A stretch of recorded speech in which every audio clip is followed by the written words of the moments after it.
What's up, Tech Gang? Stefan here from TechRight. In this video, I'm going to be going over some tips and tricks on the Galaxy S23 FE. Stay tuned.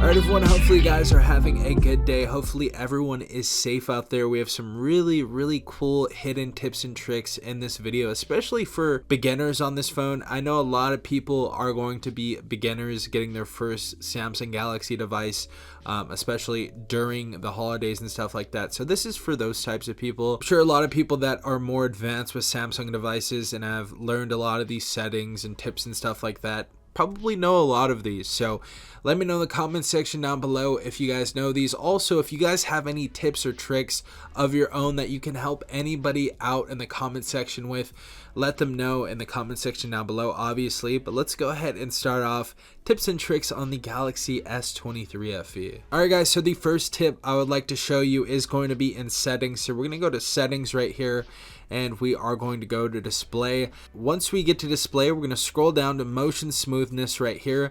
Now, the reason why I put this up there on the list of tips is because out of the box, you guys are going to have an adaptive display. And what that means is you guys are going to have the highest refresh rate on. So it's going to be the smoothest screen experience. And as you guys see, it says adaptive, get smoother animations and scrolling by automatically adjusting your screen refresh rate up to 120 Hertz. Now, if you guys do not know, this actually does burn your battery faster than a 60 Hertz screen refresh rate. So if you guys, for whatever reason, want to save your battery and you guys don't really care about having your display on 120 Hertz, you guys can go ahead and actually just click standard and apply that. Now, if you want the best looking and the smoothest screen, however, I would definitely go with the adaptive display. Alright guys, so our next tip is going to be in the settings as well. So we're going to go ahead and go in the settings, and we're going to go and search up something called side button.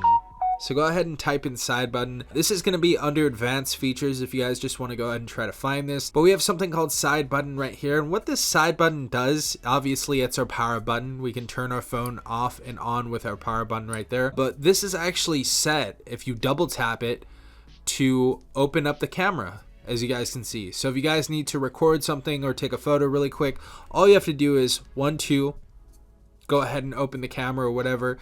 But the thing is, you can actually edit that, and we have some really cool stuff you can do right here. So let's go ahead and click on open app and go ahead and click on settings. Now, if you guys want to open something else up instead of your camera, you guys can actually choose an application. Now, what's really cool, especially for the people out there that are used to Motorola devices, as you guys know, we have Chop for flashlight. With this double tap, you can choose any of these other applications on here, whatever application you want really. But what's really cool is you can actually use this as a flashlight. So if we go ahead and turn that on, click on flashlight to open that up, double tap the power button, that's going to actually turn on the flashlight.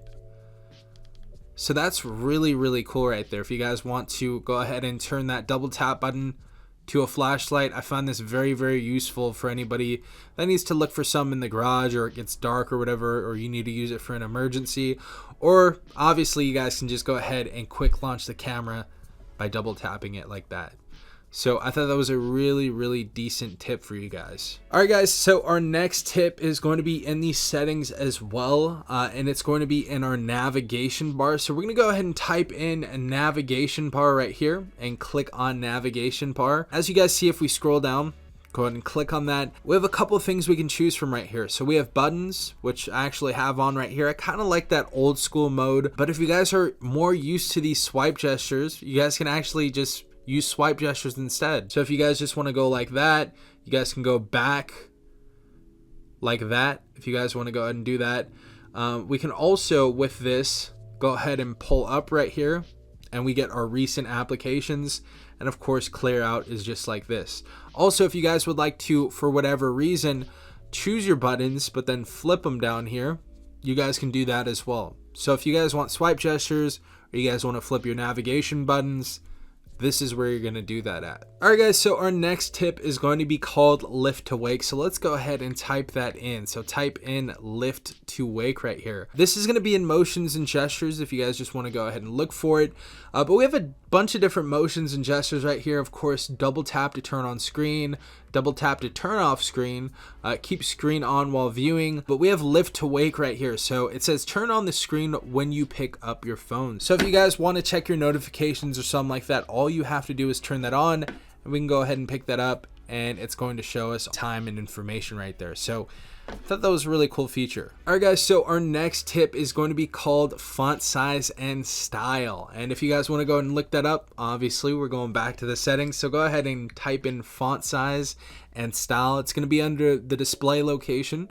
So we're going to go ahead and click on that. And this is for somebody who's basically just booting up their phone for the first time. We can actually change a bunch of different things. So let's go ahead and go down to font size and style. Let's go and click on this. If we go in here, and we may be a little bit visually impaired, if you guys want to go and turn up your font size, go ahead and hold on to this, and you guys can make your font as big as you want right here. So it's actually really cool that you can do that.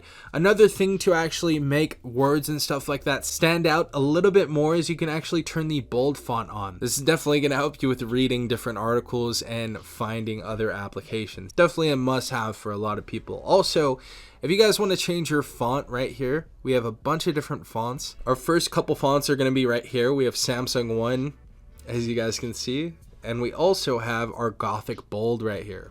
So if you guys want a different font, we have those.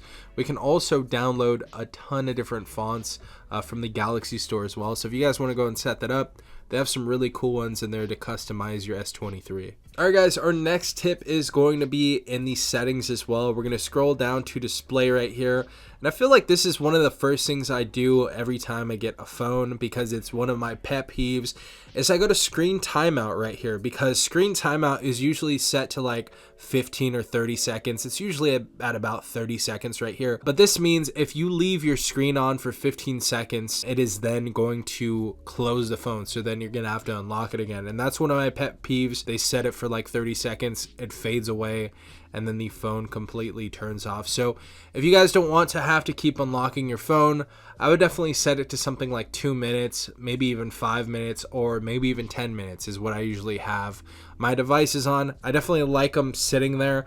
If you guys are in public, you guys may want a little quicker time so nobody gets inside of your phone and steals info and stuff like that. But that's one way to go ahead and fix that. All right, guys, our next tip right here is going to be in the drop down bar menu over here, and this is going to be called Samsung DeX. I know a lot of people that get this phone may never use this, but I thought this is so cool for anybody who has this device, because you may not be using everything your device has inside of there. So we have some crazy stored potential in the Galaxy S23 FE, especially if you're traveling out there. So if you're a businessman or you travel for work a lot, and you guys don't want to lug around a huge laptop or computer or whatever type of tablet setup out there, we have something called Samsung DeX right here. So actually, we kind of have a PC inside of this phone. So you get a PC style desktop experience on your TV while you keep using your phone, or turn your phone into a trackpad for added convenience. So you can actually use this like a trackpad. It's so cool.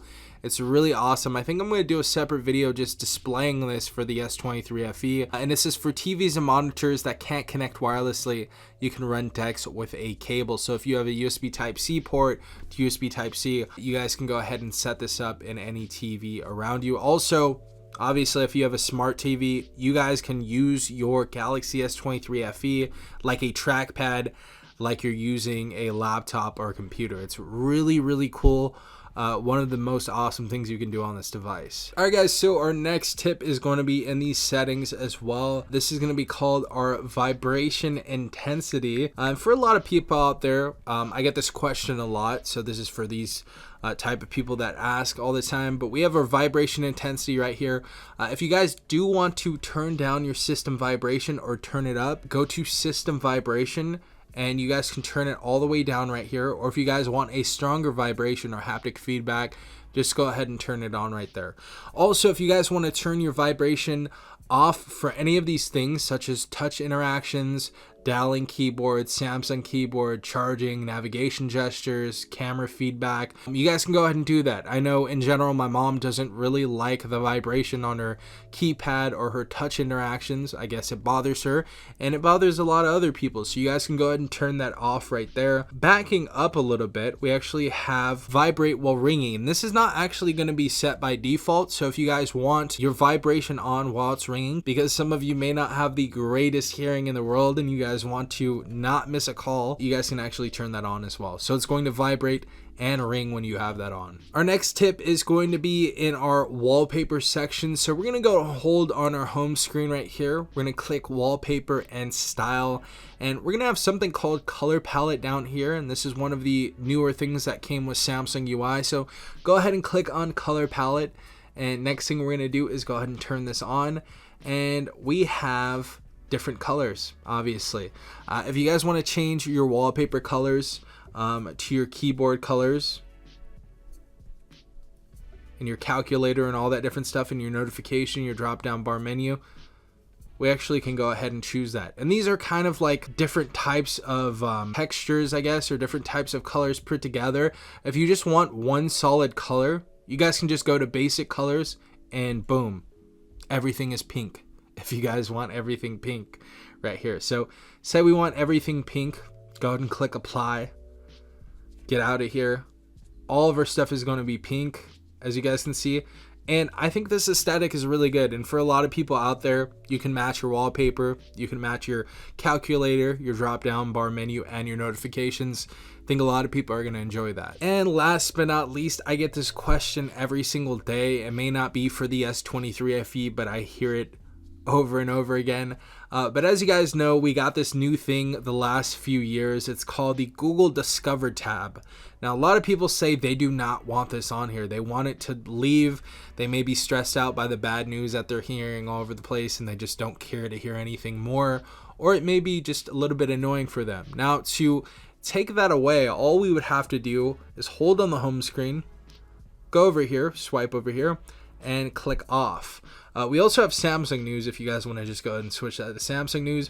But if you want this completely off, hold on the screen, turn it off, and as you guys see, we cannot go to the Google Discover or Samsung Discover tab anymore. So that is how you turn that off. So yeah guys, those were some tips and tricks for the Galaxy S23 FE. If you guys have any really decent ones, let us know in the comment section down below. I'm sure a lot of people would love to hear some tips and tricks down there. But if you guys have any questions, let me know in the comment section down below. Hopefully you guys have a safe day. This has been Safan from TechRight.